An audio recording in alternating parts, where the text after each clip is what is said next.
Hi, hey, hello, how are you? And welcome to my channel. Couple quick things at the top. I want to address this situation. So for context, in like early September, I decided it would be a great idea to get straight across bangs. I don't know, I had an itch. I was like, this is gonna look great on me, it'll be amazing. And almost immediately I realized that I hate them. So I am trying my best to grow them out as fast as I can. And it's going just about as well as you think it is. And so in the past, I've been trying to like film strategically so that you can't tell how much I hate them. And there's just no way to get past it. I need to address it. So like, yeah, I got bangs, but no, they're not staying. Please don't say anything about it. I'm insecure. Also, you might have noticed that the background behind me is different, and that is what I want to talk about today. I had the urge to reorganize my books, and this is the result. So I still have the like big bookcases. I'm pointing this way because they're over there. We still have the big bookcases, and I do have a few books on there that I've read. A lot of it is my wife's books and then our massive DVD collection. This little bookshelf behind me is a built-in. This was here when we moved in here. It's absolutely adorable.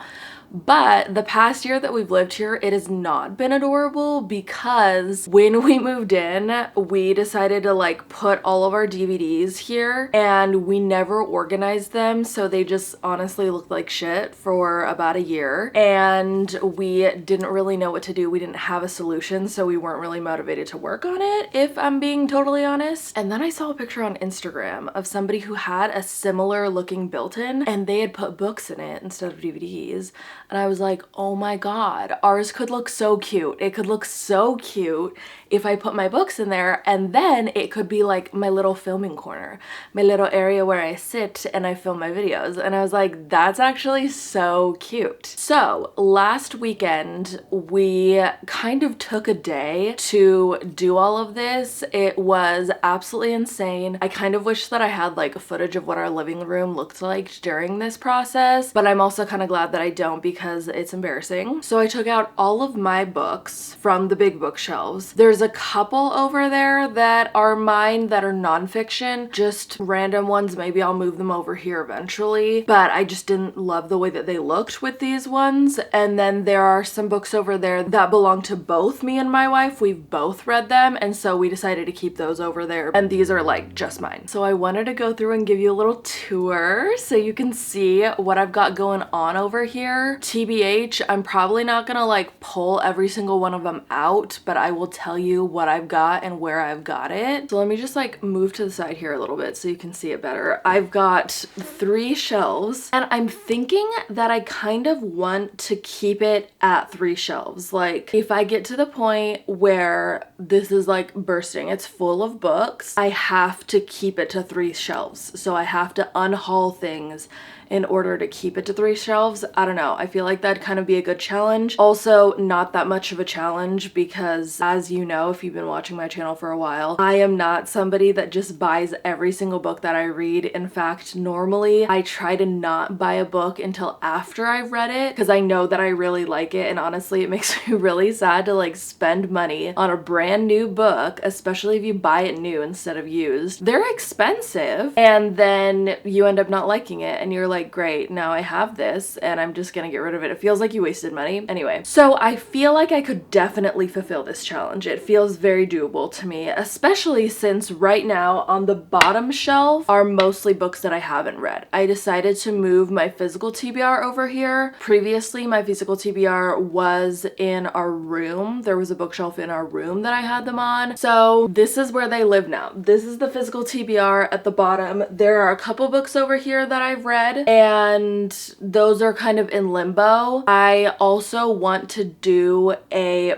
big unhauling video at the end of the year. I think I've done 2 so far, and it just feels really good to do it at the end of the year so that then I can like start the new year fresh. So I already know that there are some books on this bookshelf that I'm not going to be keeping, but I want to wait till the end of the year to get them out and do a video about that. So be on the lookout for that within the next month and a half. And And then I also just have some random photo books over here because we didn't have anywhere else to put them. And those will honestly probably live there until this is absolutely full and we can't keep them there anymore. Anyway, here we go. Let's talk about the books that I do have. So starting at the very top, the first thing I have is the Bright Falls series by Ashley Herring Blake. I have all three of the books: Delilah Doesn't Care, Asher Parker Doesn't Fail, and Iris Kelly Doesn't Date. I am obsessed with this series. It's so good. It's a 5-star series in my opinion. They're all cute little lesbian books. I love them so much. And then to round out the Ashley Herring Blake section, I have her Christmas book, Make the Season Bright. That one is adorable. I didn't read that during Christmas. I want to say I read it in like February of this year or something, but it would be cute. Maybe like next year I'll read it again during December. That'd be adorable. And then I have Dream On Ramona Riley, which is the first book in her newest series. I believe the second book in that series is already out or it's coming out, but to be honest, I don't really want to read it because the main character that it's about was introduced in Dream On Ramona Riley and I really don't like her. So I don't know if I'm gonna read that, to be honest. Then I have Before We Were Strangers by Renee Carlino. This book is honestly one of my favorite books I've ever read. I love it so much. I've only read it once though, and I really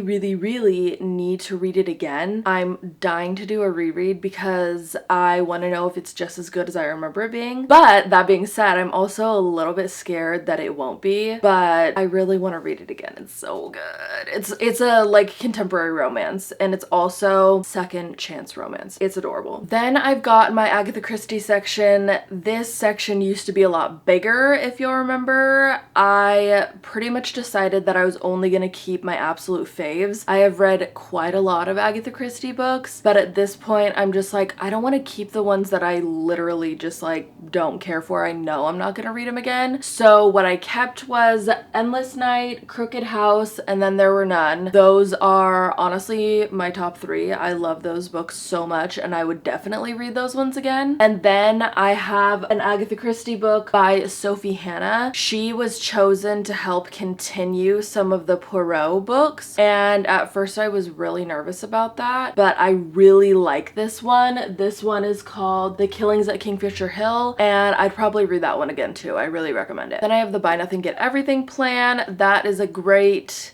nonfiction book. I read that this year. Honestly, I feel like it changed me. I love that book so much. It's about the gift economy and I highly recommend that. Then I have The Road Back to You and The Path Between Us. These are books about the Enneagram. If you've not heard about the Enneagram test or the Enneagram types, I suggest you Google it. It's similar in some ways to like Myers-Briggs. It's like a personality test type thing, and I was really into it for a little bit, so I got both of those books so that I could understand myself and what type I am, and then like kind of figure out like what do I think some of my closest like family members and friends are. And then The Path Between Us is specifically about Enneagram types and like romantic relationships. Then I have a book called Gut. Seems really random. It is a nonfiction book. It's about gut health. I know that doesn't sound very exciting, but as somebody who has had lots of tummy issues my whole life, this book was very enlightening. And if you too have tummy issues, I suggest this book. Then I've got The Guest List by Lucy Foley. This is not the only Lucy Foley book I've read, but is the only one that I own because I own this one in paperback, and she's the type of author where the first printing of a new book of hers will be hardcover and then you have to wait kind of a while before it's printed in paperback, and I am personally a paperback girly, so I just don't own all of them, but I love Lucy Foley as an author and I am sat whenever she releases a new book. Then I've got all of Carly Fortune's books with the exception of One Golden Summer because that's her newest one. I just didn't have a chance to grab it, but I have read it. I have Every Summer After, Mimi at the Lake, and This Summer Will Be Different. I love her. I love her books. I love every one of them, and I think she's just a perfect summer author, and you should definitely read her books in the summer. Then I have This Is How It Always Is by Laurie Frankel. This book is also amazing. It is like, I feel like it's like a realistic fiction because some parts of it were inspired by her life, but it's not like one for one, it's not a biography. But that book is really good. I read it last year and I think that you should check it out if you haven't heard of it. Then I have the Maple Hills series. So I've got Icebreaker, Wildfire, and Daydreamer. No, it's just called Daydream. LOL. Okay. By Hannah Grace. These are so cute. All the guys in the books are on the same hockey team, and I love those books. They're adorable. Then I have The Fault in Our Stars by John Green, a classic, but it is unfortunately the movie cover, which I hate. But I got this book for free from a friend, so like I'm not gonna get rid of it and get a different copy of it just because I don't like which version of it is. But I love that book. It will live in my heart forever. Then I have The Midnight Library by Matt Haig. That is also a certified hood classic in my opinion. That book has just like such a wonderful imaginative aspect to it. Like the plot is just so interesting. I got that book for free as well, and I'm really glad that I own it. I do like Matt Haig's writing. I don't love all of his books enough to own them, but that one deserved a spot on my shelf for sure. Then I have Payback's a Witch by Lana Harper. This is one of the better witch romances that I've read. However, it's been a minute since I read it, so I don't know if it still holds up. If you'll remember, I have had the sequel to it in my physical TBR for a long time. I have From Bad to Cursed, and I need to read it. And I feel like reading From Bad to Cursed will determine whether or not I keep the first one. Because if I don't like the second one, I'll probably just get rid of both of them. So I need to read that as ASAP as possible. Then I have a plethora of Ali Hazelwood books. I've got The Love Hypothesis, Love on the Brain, Loathe to Love You, which is her bind up of 3 novellas that are very cute. They're also like women in STEM romances. And then I've got Love Theoretically, Not in Love, and then Deep End. I think the only ones that I'm missing are Check-in Mate, Bride and Mate, and then Problematic Summer Romance. I have read all of those except for the sequel to Bride, and I didn't like them enough to keep them if I did have them. And then Problematic Summer Romance I never owned, but it was fine. Not good enough to own. So these are the ones that I've kept because I like them enough to keep them, basically. Then I've got all of Emily Henry's books with the exception of Great Big Beautiful Life because that one is not out on paperback yet, and I said I like paperbacks better, so I'm waiting for that one to come out on paperback probably next year. I've got Beach Read, People We Meet on Vacation, which I want to do a reread of really soon since the movie is coming out in January. How is that soon? That's insane to me. So I feel like because it's been a couple years at this point since I read that, I need to reread it to like refresh myself on the details, and I really want to do a video on that. One of my like page to screen adaptation videos. Then I've got Happy Place and Funny Story classics. We love Emily Henry in this house. Then I have No Matter the Wreckage by Sarah Kay. That is a book of poems. It's my favorite book of poetry. I love it so much. She also does a lot of like spoken word poetry, so if you look her up on YouTube, if you've never heard her stuff, she's amazing. I'm obsessed. I have been for years, and I've read that book probably like 4 or 5 times. Then I have A Grief Observed by C.S. Lewis. That book was incredibly sad, but I remember really liking it. I'm kind of scared to read it again because I remember it was really sad, but part of me is like, do I want to keep this? And the only way for me to decide that is to read it again, so we'll see. Then I have a copy of The Giver by Lois Lowry. I love that book so much. If you'll remember, last year I decided to read the other 3 books in that quartet, and I hated them all so much. So The Giver is the only one that deserves a spot on my shelf. The other ones, not so much. They don't belong here. In this house, we pretend that The Giver is the only book that is not a series. It's just The Giver, okay? And then I've got the first 3 books in the Court of Thorn and Roses series. It irritates me to no end that the way that the books were fitting, that series can't be next to each other right now. Pisses me off. But I know that with time and shifting around, they will be reunited. So I've got the first one, A Court of Thorns and Roses, then A Court of Mist and Fury, A Court of Wings and Ruin, and then over here I've got A Court of Frost and Starlight and A Court of Silver Flames. Now, you may notice, I'm like barely in frame over here. You may notice that there's also The Wedding People. Random. Obviously, it doesn't belong there. And the author's last name begins with an E. And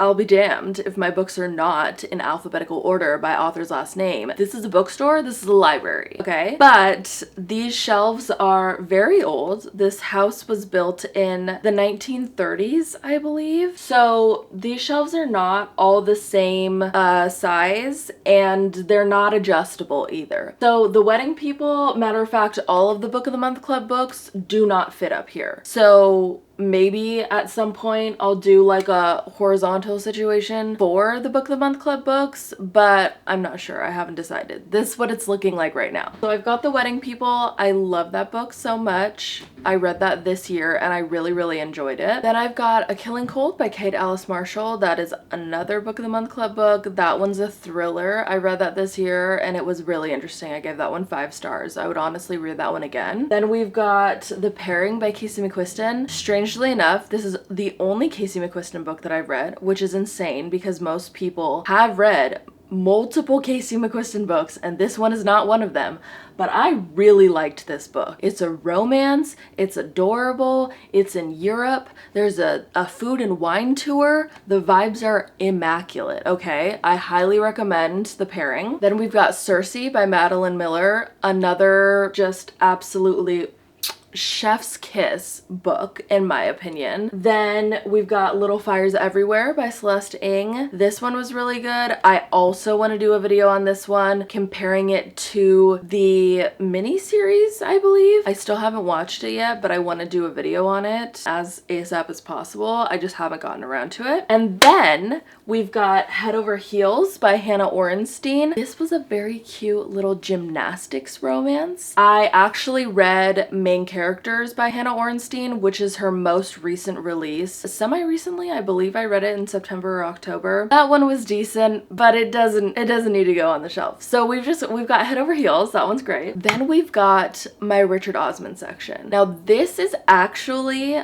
what spurred on this video, okay? This is what spurred on everything. All of the rearranging and the reorganizing was because of these books. So if you've been watching my channel for a hot second, you will know that I'm obsessed with Richard Osman. I'm obsessed with the Thursday Murder Club series, and I didn't own any of them. I read them all from the library, or I borrowed them from people, or I listened to the audiobooks, or I read them on my Kindle. I didn't have any of them physically. And I talked about wanting them physically, but I just hadn't gotten around to it because like, it's a pretty penny to just like pick up 6 of an author's books at once. And then I got a surprise text from my aunt who watches my videos, and she was like, okay, we'll be looking out for something in the mail. This woman sent me all of Richard Osman's books. I'm not even joking, out of the blue. How nice, how kind. She's so lovely. So everyone say thank you to my aunt that now I have this beautiful Richard Osman section on my shelf. I have all of the Thursday Murder Club books, including the newest one, The Impossible Fortune, which I just read. I finished it this month and I will be talking about that very soon. And then we've also got We Solve Murders, which is the newest book in his second series. They look so beautiful, so adorable. And because this is like a good little chunk of books, we were gonna have to rearrange the big bookshelf to add them. And then we were like, what if we change everything? So that's how it all ties in to the beginning of this video. Anyway, then I have American Cozy. This is, it's not a novel. I guess it's nonfiction, but it's got like a lot of pictures. It's very cute. It's just kind of like little tips and tricks to make your house more cozy. It's adorable. And then I've got my Ashley Poston books. I have The Dead Romantics, The 7-Year Slip, and A Novel Love Story. This is my little section for her. I don't have, what is her newest one? Sounds Like Love. I'm gonna be so for real. I started it and I DNF'd it because I was just not into it. So, boop, yeah, that one's it's not here. She's not here because I didn't finish reading it. So then I have Maybe in Another Life by Taylor Jenkins Reid. This is not the only Taylor Jenkins Reid book that I've read. It is probably my favorite one that I've read by her, but it's the only one that I own physically. So she's a lone wolf. She's by herself. And then we've got my Lauren Roberts section. I've got Powerless, Powerful, Reckless, and Fearless. There is another one. There's another novella that was just released, and I don't remember what it's called, and I haven't read it yet, but I plan to very soon. Then we've got a couple Sally Rooney books. I've got Normal People and Intermezzo. These are my favorite Sally Rooney books, but I have read all of her books. And I do actually want to do a video where I'm just talking about all of her books and like ranking them, like how I did with Emily Henry and Ali Hazelwood in the past. So let me know in the comments if that sounds interesting to you. Then I have Wild and Wrangled by Lila Sage. That's really random because it's just the 4th book in the series, but I bought it because I was really excited to read it when it came out. I just don't have the first 3. So the goal is to get the first 3 because I'd really like to own that whole series. So they're on my Christmas list. And then I have my little Lucy Score section. I have Things We Never Got Over, Things We Hide from the Light, and Things We Left Behind. I do love that series. I love the town. It's very cute. And even though I didn't give these books 5 stars, I feel like anything on this shelf, I feel like my goal is that anything that goes on my shelves that I keep are 4 stars or higher. So I think I gave all of them 4 stars, but I feel like the series as a whole is a 5-star series. You know what I mean? Then we've got The Wishing Game by Meg Schaefer. That's like an interesting little fantasy magical realism type book. Then Houseplants is another book like American Cozy where it's like nonfiction. It's got little tips for like how to take care of your plants, and then there's also lots of pictures. So it's very cute, but I don't know, I just added it to the shelf because it's mine. Then I've got Flawless by Elsie Silver. That is the first book in the Chestnut Springs series, I believe. I only have the first one. I've only read the first one. Then I've got This Time Tomorrow by Emma Straub. One of my favorite books of all time. I've talked about it so many times. I love that book. I'm obsessed with it. Part of me is like, ooh, that would make a really good movie, but also I'm so afraid that they would ruin it. So like, maybe don't. Then I've got The Power of Ritual. That is a nonfiction book, kind of about like habits and stuff. That was really interesting. I read it in a 24-hour reading vlog, and I feel like I didn't get like the fullness of the book because I read it too fast. So I do definitely want to reread that one at some point because I do remember it being really good. Then I have Iron Flame by Rebecca Yarros. That is the 2nd book in the Empyrean series. I don't currently have Fourth Wing. I had it, but I lent it to a friend and then I moved to a different state. So I only have the 2nd one. And then we've got Matrix down here. You probably can't even see it, by Lauren Groff. I just talked about this one in my Free Little Library haul video. Then down here we've also got You by Caroline Kempness. I just talked about that one in my Free Little Library video as well. And then I've got Tomorrow and Tomorrow and Tomorrow by Gabrielle Zevin. And that is also probably one of my like top 15 favorite books I've ever read. I love that one so much. And then the rest of these I'm not gonna go through because I either just talked about them in my Free Little Library book video or I've talked about them in a physical TBR video. So you can go find those videos and watch them if you want to know about all of these ones. But these are my physical TBR books that I am trying my best to get through as fast as possible. So those are all of the books on my bookshelf. That's the tour. I hope you enjoyed it. I hope you enjoyed seeing what are the best books that I've read, essentially, because most of these are. There are still some that I love so much that I don't own, and that's a goal to get some of those. But yeah, I hope that you enjoyed this. I'll probably update this like maybe once a year just so we can see if anything's changed. I feel like that could be interesting. I really hope you liked this video. If you liked it, give it a like. If you like me and my channel, you can hit the subscribe button. You can hit the little bell icon to make sure that you get notified every single time that I post. All of my links are in the description if you want to go follow me on other places on the internet. And I will see you next time. Bye!